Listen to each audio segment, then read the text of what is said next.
ধৰিব পাৰিছেনে বাৰু? শিৱসাগৰ বৰপুখুৰী পাৰত আছোঁ এতিয়া।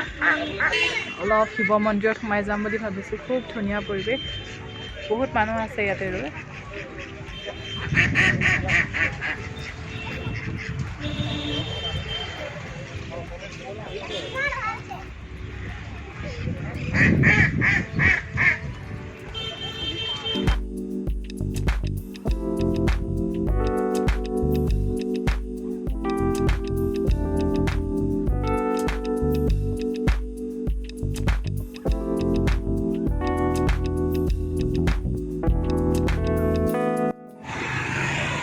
আচলতে আপোনালোকৰ লগত অলপ এটা কথা শ্বেয়াৰ কৰিবলৈ আছিলে, মোৰ এটা নতুন অভিজ্ঞতা। কিন্তু ইয়াতে শিৱদৌলত সোমাব নোৱাৰিলোঁ, শিৱদৌলৰ প্ৰৱেশ দুৱাৰ মানে বন্ধ হৈ আছে। এতিয়া আপোনালোকৰ লগত ভালদৰে আচলতে এঠাইত বহি ক'বলৈ আছিলে মোৰ কথাখিনি, অলপ দীঘলীয়া। এতিয়া নহ'বই নেকি, আকৌ এটা নেক্সট চান্স চাওঁ। সেইটো মোৰ এণ্ট্ৰেঞ্চ হয়। গুড মৰ্ণিং ফ্ৰেণ্ডছ, এয়া মোৰ ষ্টুডিঅ' হয়। হৈছেগৈ আৰু বস্তুবিলাক। ইয়াতে এটা ৱাৰ্ড্ৰব বনাব, ইয়াতে ৰিচেপশ্যনটো হ'ব। গ্লাছখন লগালে এখন।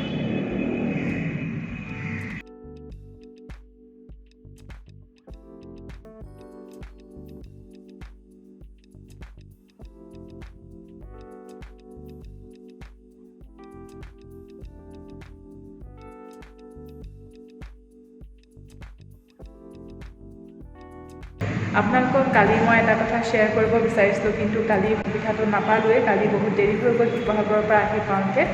সেইকাৰণে মই ষ্টুডিঅ' অহা নহ'ল আৰু ভিডিঅ'টো ইনকমপ্লিট হৈ থাকিলে। আজি শেষ কৰোঁ বুলি ভাবিছোঁ। আচলতে আপোনালোকৰ আগত এটা মই অভিজ্ঞতা শ্বেয়াৰ কৰিবলৈ গৈ আছোঁ। অভিজ্ঞতাটো আচলতে মই ইউটিউবৰ পৰাই পাইছোঁ। মোক আচলতে RengoniT.V.ৰ ফালৰ পৰা এপ্ৰ'চ কৰিলে যে তেওঁলোকে মোৰ য়োগা ভিডিঅ' সম্প্ৰচাৰ কৰিব বিচাৰিলে, মোক ভিডিঅ' বিচাৰিলে। কিন্তু সেই সময়ত মই আচলতে অফিচত আছিলোঁ, সেইকাৰণে তেওঁলোকক মই নতুন ভিডিঅ' দিব নোৱাৰিলোঁ।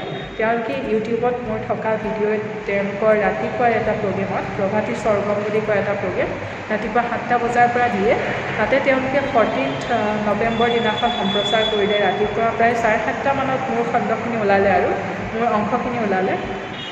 আৰু এই ধৰণে আপোনাৰ কালিও দিছে তেওঁলোকে য়োগা, মই কৰা য়োগা, যিবিলাক ইউটিউবত মই অলৰেডি আপলোড দি থৈছোঁ, সেইবিলাকে দিছে। সেয়াই আচলতে ইউটিউবৰ পৰা এটা নতুন অভিজ্ঞতা পালোঁ, নিজকে টিভিত দেখিবলৈ পালোঁ। এনেধৰণে জীৱনত আচলতে বহুত সৰু সুৰা আশা মোৰ আছে। এতিয়া আশাৰ মানে মোৰ শেষ নাই আৰু কিমানখিনি মই পূৰ কৰিব পাৰোঁ নাজানো। আপোনালোকক লগতে ৰাখি মই কি কৰি থাকোঁ দেখি যাব। আৰু এইটো হৈছে ষ্টুডিঅ' মই ডিব্ৰুগড়ত মই খুলিছোঁ, ফিটনেছ ষ্টুডিঅ' হয়। ইয়াতে মেইনলি আপোনাৰ য়োগা থাকিব, বিগিনাৰ্ছৰ কাৰণে থাকিব, যিসকল য়োগা প্ৰেক্টিচনাৰ্ছ আছে তেওঁলোকৰ কাৰণে থাকিব, কিডছ য়োগা থাকিব, pre nettle post nettle yoga থাকিব, লগতে আপোনাৰ জুম্বাও থাকিব। আৰু ইয়াতে মই ইয়াতে আৰু কিছুমান জিমৰ ইকুইপমেণ্টো ৰখা হ'ব। কাৰ্ডিঅ' ইনষ্ট্ৰুমেণ্ট গোটেইখিনি ইয়াতে থাকিব। আৰু কিছুমান ৱেইট বেছ আৰু ষ্ট্ৰেংথ বেছ এক্সাৰচাইজ, ফ্ৰী হেণ্ড এক্সাৰচাইজো ইয়াতে কৰা হ'ব।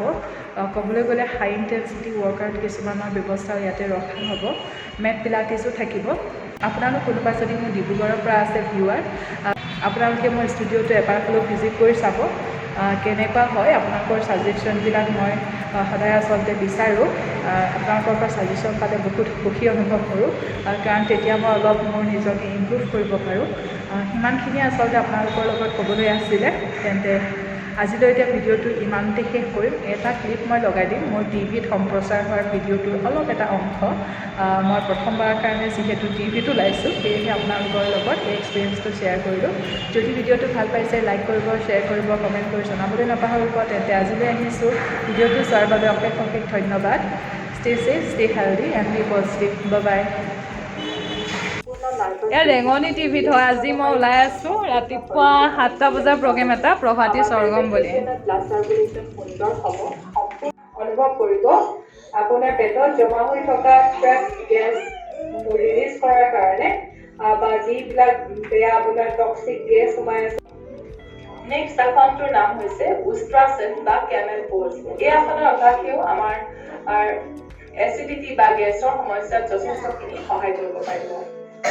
তাৰ বাবে আমি এইদৰে আঁঠুৰ ঘৰত আহিব লাগিব, এইদৰে